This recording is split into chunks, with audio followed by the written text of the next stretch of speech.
Michael, from the players that were missing last weekend, are any of the 6 available this weekend? I can't remember who those 6 were. Sherlock, Jack, Wright, Yilmaz, Kent and Goulton. Wright will be back.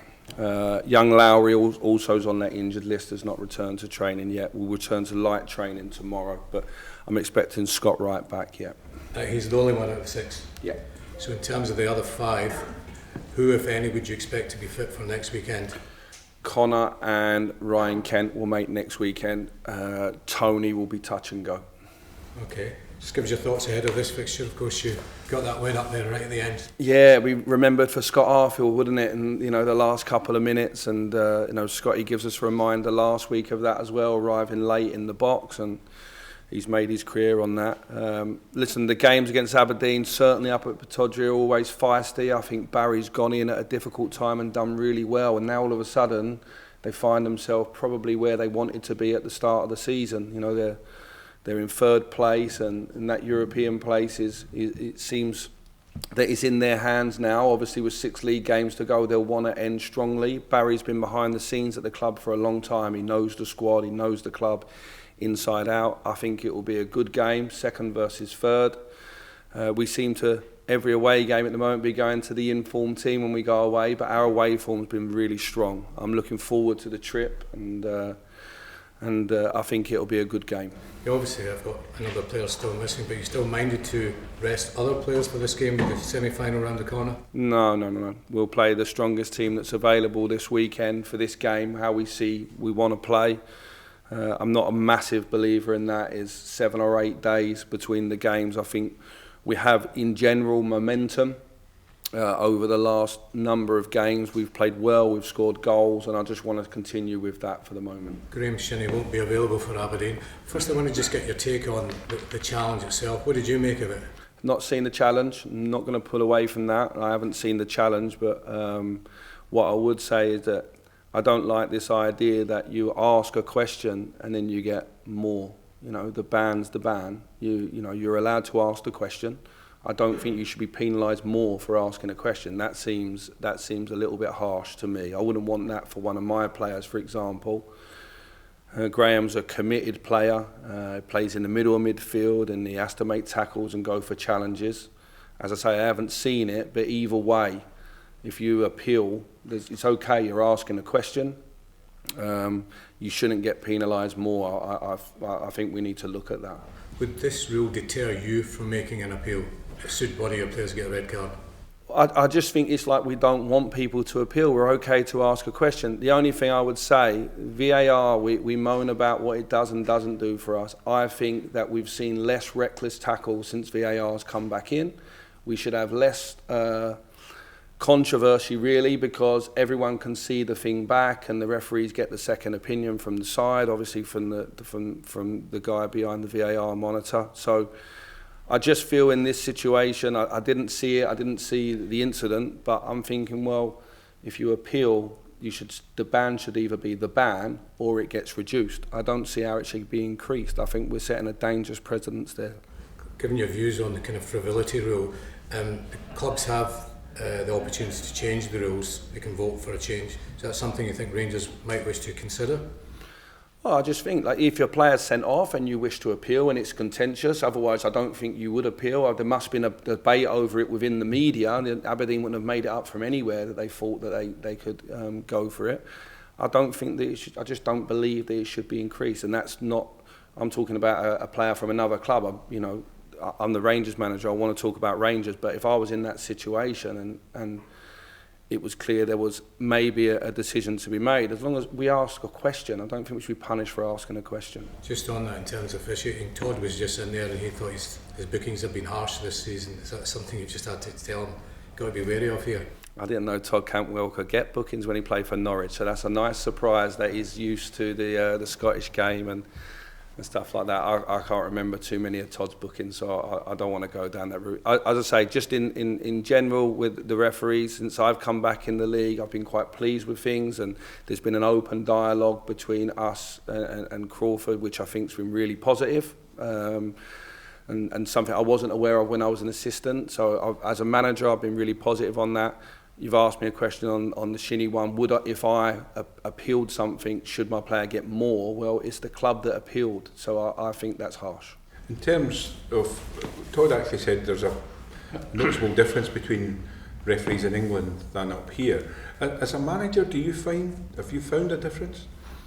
No, I used to think the game up here was very robust and we allowed things to go and it was part of our game and the fans knew it, and sometimes when we went in Europe it was refereed slightly different. I think VAR's cleaned that up a little bit. I think the game now, there's no off the ball stuff. I've not seen anything off the ball this season since I come back into the league, and I've seen some things in the past, but VAR's cleared that up, I think, across football, but certainly here in Scotland, I've not seen anything this season that has been off the ball that they've gone back and looked at, and I think maybe that's because the players know all the cameras are there and the little dark arts of the game are disappearing. So I think that's a positive. I think the games are flowing well. Our whole debates every week, it seems, in the media and with every manager is around the handball ruling. Yeah, that seems to be the huge sticking point. And VR, I don't think it's been universally welcomed by many people, but you seem to be well in favour of it. Well, we voted it in and we have it now, and it's cost a lot of money from everybody in the league to get it in place, and so we have to give it time. There's going to be teething problems. What I would say is I watched the Champions League game this week against two of the best teams in the world, and I'm not sure either of those were penalties either, and that's so, when we're pointing fingers, maybe we have to, when we're pointing fingers in our own league, maybe it's just that ruling. I think maybe we need to look at the handball rule. The officials can only apply the rule as it is and in their interpretation of it, and I think that's always going to be open to debate, but I think in general VAR has seen less reckless tackles, less off the ball stuff, and the game's flown more, so I'm still seeing some benefits from it. In terms of moving forward, yes, obviously the next biggest game is of course Aberdeen, but you must have an eye on a weekend Sunday, or have you?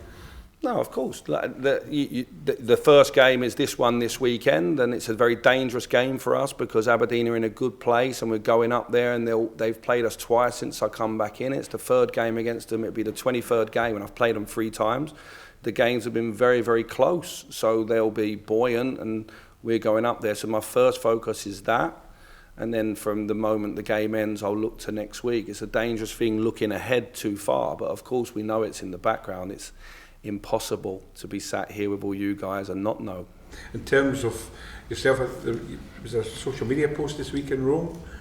Have you been on holiday? Or? No, I've not been on holiday. Obviously, I've been off working for the club and doing my job and off watching games. We played Saturday, which is nice. When we play on a Saturday, it gives me a chance at this stage of the season, when it's Saturday to a following Sunday, to go out and maybe meet some contacts or watch some games, and that's what I was doing. Important, of course, given that Ross Wilson's no longer here.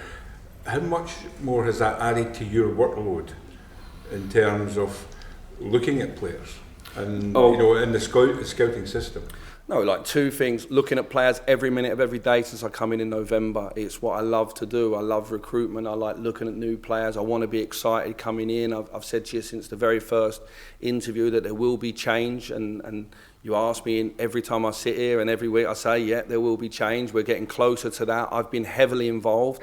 Ross is more of the guy that would oversee recruitment and they would bring lists, but I obviously have my own list. We combine it all. Ross would deal more with the agents and the negotiation side. I would deal more with the player in terms of where does he fit, what do I want from him, and Todd would be able to explain all that to you from the process he went through.